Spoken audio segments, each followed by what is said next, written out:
ऐसी दोस्तों जनाब टोबा बाईपास पे पहुंच गए हैं। अगे हम वेखने कि कितना सफ़र है कार्य कितना सफ़र थोड़ा ही होना ठीक सा रास्ता होया मतलब अंदाजा ला कितना मेरे ख्याल आधे घंटे का मतलब आप हम केड़े पास जाना इस पासे जाना है कि इस पासे जाना मेरे ख्याल परली साइड पे जाना जी नाज़रीन ए जड़ा रास्ता है ये असी टोबे वाले बाईपास से खड़ोते हैं जड़ा सामने रास्ता है ये जा रहा है फैसलाबाद ते ए रास्ता जा रहा है जंग नूं ते इधर वेखो ए रास्ता जरा ये बखर में जनाब जाता पे अगर जिथे सा पहुंचना है वो सारा नज़ारा थोड़े नाल शेयर करना है तुसी वीडियो को स्किप नहीं करना इंशाअल्लाह ताला तुहानूं मज़ा आउगी हुण कारी नज़ीर दस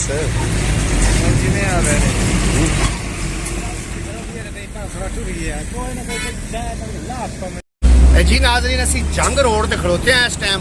असी जंग तो फैसलाबाद बाईपास से जावांगे ते फैसलाबाद बाईपास तो अगे असी इंशाअल्लाह ताला जी साड़ी मंजिल मकसूद है असी उस तक पहुँचांगे मतलब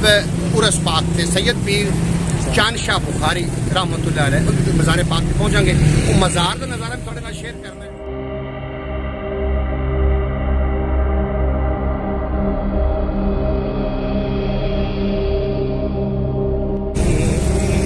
अच्छा कारी एक गाल का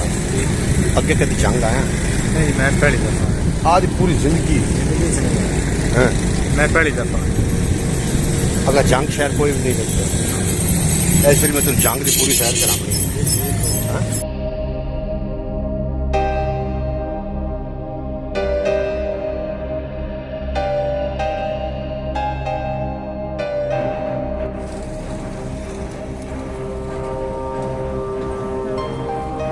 असी जनाब सनपाल चौक पहुंच गए हैं सनपाल चौक असी पहुंच गए हैं अगे असी फैसलाबाद बाईपास से जाना है तो उस तो अगे असी इंशाअल्लाह ताला अपनी मंजिल मकसूद तक पहुंच जाना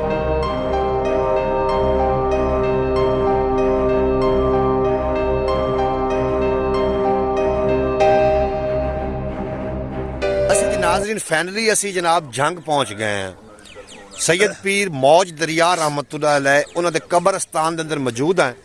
और जो बाकी का नज़ारा है दरबार पाक का वह भी थोड़े नाल शेयर करना है तुसी वीडियो में जरा एंड तक वेख लेना किहड़े पीर ने बाबा मौज दरिया होर किहड़े दरबार ने कच्चे घर नाम ही उन्होंने जेड़ा कच्चे घर पिछे असल नाम भी जेड़ा ना बाबा मौज दरिया दा वो भी अपना शेयर करना नाज़रीन चलो आओ फिर ते एक बार अगे भी आया कभी पहली दफा अच्छा अच्छा तो मज़ा आया इतने आके जी मज़ा तो आना है साई वालू टुरे हैं जनाब ते आया टोबा टेक सिंह वाले जड़े है ना बाईपास उत्थे उतर के उतो जनाब असी अगर आए हैं कुल्ली फकीर दी तो 8 किलोमीटर दरबार दूर है हजरत बाबा सखी मौज दरिया रहमतुल्लाह अलैह उन्होंने दरबारे पाक थे थोड़ा दरबारे पाक का भी नज़ारा कराने बड़ा वड्डा कब्रस्तान है जनाब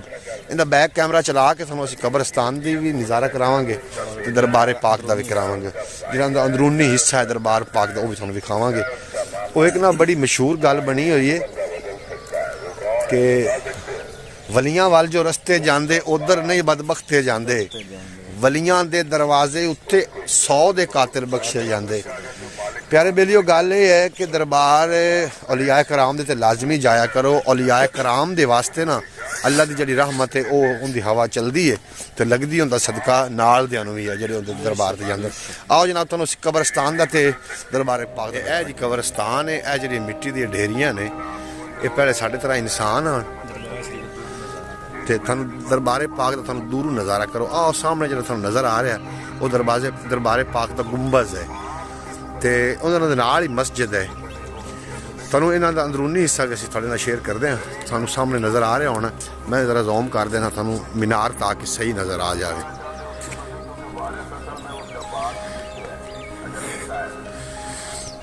क्यों भी कारी चेक करें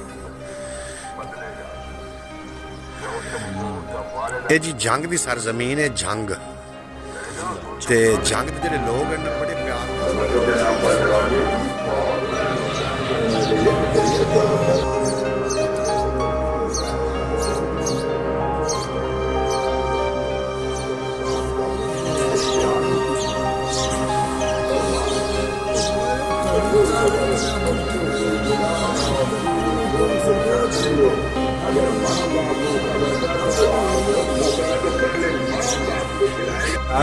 जी पंजाबी वसेब वाले ਅਸੀਂ जनाब सैयद